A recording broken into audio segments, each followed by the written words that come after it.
Ingatlah dan kuduskanlah hari Sabat. 6 hari lamanya engkau akan bekerja dan melakukan segala pekerjaanmu, tetapi hari ke-7 adalah hari Sabat. Bagi orang-orang yang mau menaati perintah Alkitab, pertanyaannya adalah, yang mana hari pertama? Semua orang dapat menghitung sampai 7. Tapi dari mana hitungan dimulai? Bagaimana Anda tahu bahwa inilah hari ke-7 yang sebenarnya? Sang Pencipta yang membuat minggu juga merancang sebuah bulan di mana minggu itu ditempatkan. Kalender pada masa penciptaan dimulai dengan hari bulan baru, diikuti dengan 4 minggu penuh. Setiap 1 minggu terdiri dari 6 hari bekerja dan sebuah Sabat hari ke-7 untuk beristirahat. Pada mulanya Sang Pencipta telah merancang pergerakan dari matahari dan bulan untuk mengukur waktu. Jadilah benda-benda penerang pada cakrawala untuk memisahkan siang dari malam, dan biarlah benda-benda penerang itu menjadi tanda yang menunjukkan masa-masa yang tetap, pertemuan ibadah dan hari-hari dan tahun-tahun. 2 benda penerang yang besar telah diatur pada cakrawala untuk menguasai siang dan malam. Waktu hanya dapat diukur melalui pergerakan. Pergerakan matahari mengukur sebuah hari. Dalam 365 seperempat hari, matahari kembali ke titik relatif yang sama dengan bumi. Itulah 1 tahun matahari. Bulan 29,5 hari berputar mengukur sebuah bulanan, yang menjadi dasar dari sebuah bulan. 12/3 bulanan adalah sama panjangnya dengan 1 tahun matahari. Ada 3 jenis kalender yang menggunakan matahari dan bulan. Matahari, bulan, dan bulan matahari atau lunisolar. Kalender matahari ditentukan melalui pergerakan matahari. Kalender-kalender matahari menggunakan matahari hanya untuk mengukur panjangnya sebuah tahun, sedangkan panjangnya bulan-bulan tidak dikaitkan dengan alam. Dalam kalender matahari Gregori atau kalender Masehi, siklus mingguan berlanjut terus. Bahkan hari Kabisat setiap 4 tahun tidak mengganggu siklus mingguan yang berlanjut terus tersebut.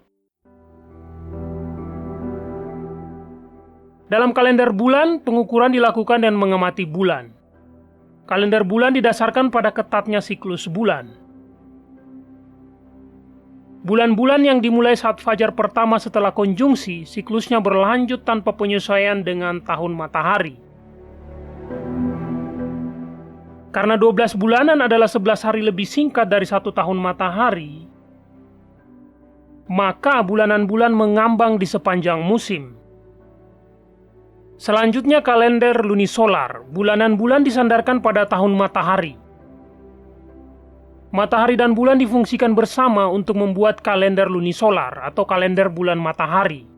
Bulanan disesuaikan dengan panjangnya tahun matahari dengan menambahkan sebuah bulan ke-13 setiap 7 kali selama 19 tahun. Siklus mingguan dimulai baru setiap bulan baru. Setiap bulanan memiliki 4 minggu penuh. Kalender yang ditetapkan pada masa penciptaan adalah bulan matahari atau lunisolar. Inilah sistem pengatur waktu yang paling akurat dan tepat. Dalam kitab suci, setiap bulanan diawali dengan perayaan sebuah hari khusus untuk beribadah, yaitu Hari Bulan Baru. Hari Bulan Baru dimulai pada fajar pertama setelah bulan baru menurut ilmu astronomi, yang juga dikenal dengan nama konjungsi. 6 hari bekerja mengikuti dan akhirnya sebuah Sabat hari ke-7 pada tanggal 8 bulan itu.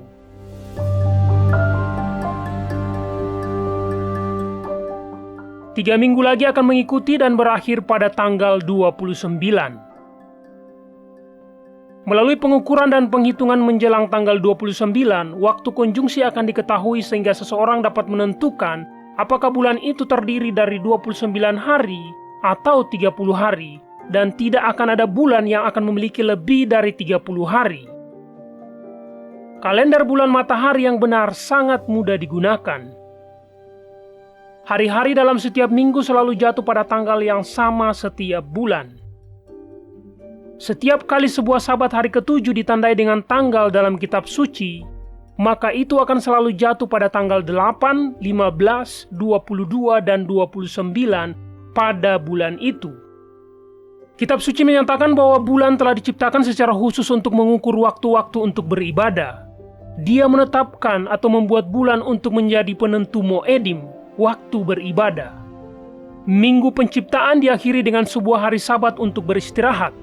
Keluaran 31 menyatakan bahwa Sabat harus dikuduskan turun-temurun sepanjang generasi. Akan tetapi, hari Sabatku harus kamu pelihara, sebab itulah peringatan antara aku dan kamu turun-temurun, supaya kamu mengetahui bahwa akulah penciptamu yang menguduskan kamu. Sabat hari ketujuh telah dirancang oleh Sang Pencipta untuk menjadi tanda kesetiaan antara dirinya sendiri dengan umatnya. Si musuh, Lucifer, telah mengubah kalender sipil dan mencuri penyembahan yang ditujukan kepada Sang Pencipta. Melalui tradisi dan asumsi, Lucifer telah menyatukan dunia menggunakan kalender matahari dengan siklus mingguan yang tidak pernah putus. Kapan seseorang beribadah menunjukkan siapa yang dia sembah. Semua orang yang menggunakan kalender matahari untuk menghitung hari ibadah mereka tanpa sadar telah menyatakan kesetiaan dan penyembahan mereka kepada penyesat besar. Mereka yang rindu untuk menunjukkan kesetiaan mereka kepada Sang Pencipta akan beribadah kepadanya pada hari yang telah Dia rancang untuk itu. Untuk menemukan hari yang tepat untuk beribadah, kalender bulan matahari atau lunisolar yang telah ditetapkan pada masa penciptaan harus digunakan. Kitab suci mengungkapkan bahwa kalender yang akan digunakan untuk beribadah sepanjang kekekalan adalah yang berdasarkan pada bulan baru. Dari satu bulan baru ke bulan baru berikutnya, dari satu hari Sabat ke hari Sabat berikutnya, semua makhluk akan datang menyembahku.